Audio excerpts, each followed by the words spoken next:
Okay. Thanks for having me. I always love the opportunity to talk a little bit about myself because number one,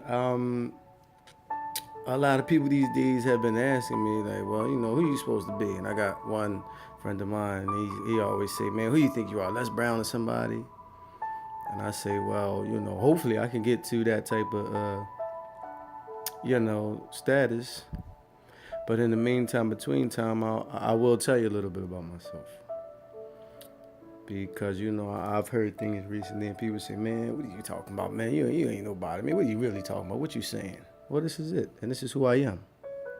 Briefly, but oh wow, where do I start? Well, let's just say that let's just jump straight to high school. I lost my mom when I was 15. And at the time, you don't realize how much you really lost or what you actually lost. Because at the time, you hurt, you sad, everything, all that comes with losing somebody close. Lost my mom. One of the biggest losses you can take in life. But what I didn't really understand at the time was what I was losing was that one person who believed in me unconditionally. And to just hear those words, it just sounds like, okay, but no, it's really, really way more serious than that. To lose that one person, that believes in you unconditionally could in some ways alter your whole life. You look at guys, they go to jail, they on drugs, they on rehab, whatever's going on, who's there? Mom is there always to support you, to help you through, to love you unconditionally, to tell you to be all right, to tell you okay, you can do it, you can make it happen.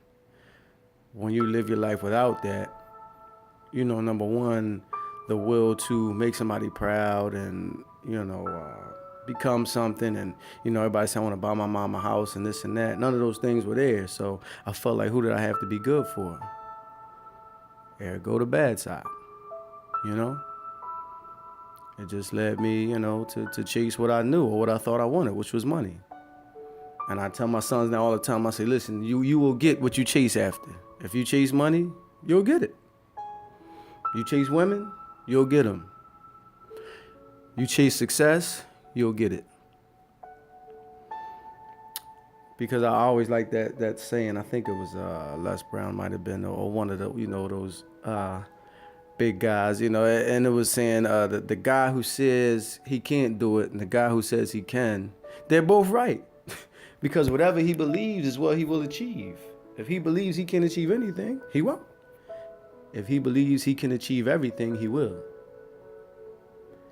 Now, what I want to say is, 20 years later, after losing my mom, I look back and I see the path that it took me, just a path of fake love.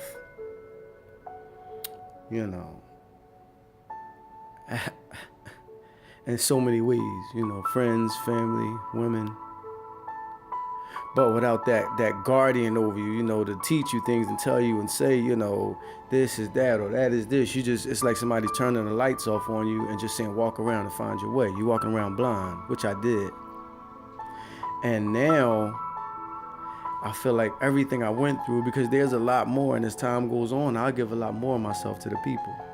But for right now, I'm simply saying, I know there's people out there that was in the same situation I was in, walking that same path that I was on, lost somebody, thrown into the street.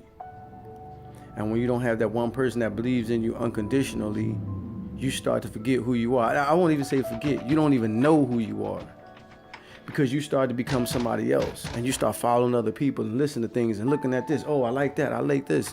You become everything but who you are. Everything but yourself. Everything but yourself.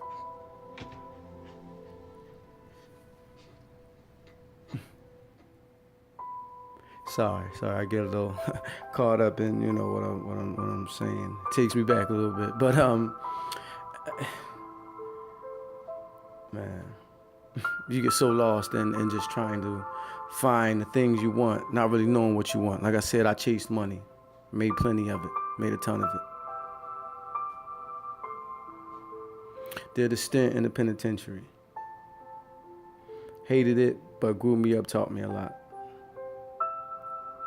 And now I can stand before you and say, you know, guys were saying stuff to me before. Oh, what are you, a motivational speaker? Oh, who you supposed to be, this and that. But now I realize that's the naysayers, all the people in your life that ain't doing shit at all, but is so quick to judge what you doing and give their opinion on it, but don't get up and do anything. Those was all the guys I was surrounded around. Fake love. Not knowing who I was. But now that I know who I am, when guys ask me, man, what are you, some type of motivational speaker? I say, no. I said, I'm a pusher. And the first thing they think is, oh, you selling drugs? You still in the street? And I said, no. Not a pusher. I'm a pusher. Meaning I push in life and I help people push. Because what I do is I try to help people achieve freedom. It's not about motivation. It's about freedom. The freedom to be who you want. Do what you want to do. To not be afraid. To be done with emotions and feelings and all. Worried about how somebody looks at you or how they view you or what they might say or what they might think. To totally not give a shit about all of that. And be ready to go full-fledged and be who you want to be and become who you want to become. Like a runaway train with no brakes. Because when I achieved that, I realized that was the greatest feeling in the world. It wasn't about money, it wasn't about people. It was about me and just a feeling that could not be replaced. And from where I came from, I know there's people out there that need that. And I want to help them achieve that. Because that freedom, I mean, that feeling, that limitless feeling is priceless. To just be unapologetically you. It's priceless. And that to me is success. I used to judge it just by money, by the dollar amount, but I don't anymore. I judge it by how happy I am, how much I like the things that I do on a daily basis, and the things I do, you know, to survive and make money, businesses and such. I understand that who I am, and I'm comfortable with it, and I'm happy. I know people who are rich. I know people who are poor. And to tell you the truth, I think I know more poor people that are happy than rich. But and I just want to say that's a little glimpse into my life. And that's a little bit on who I am. Thank you.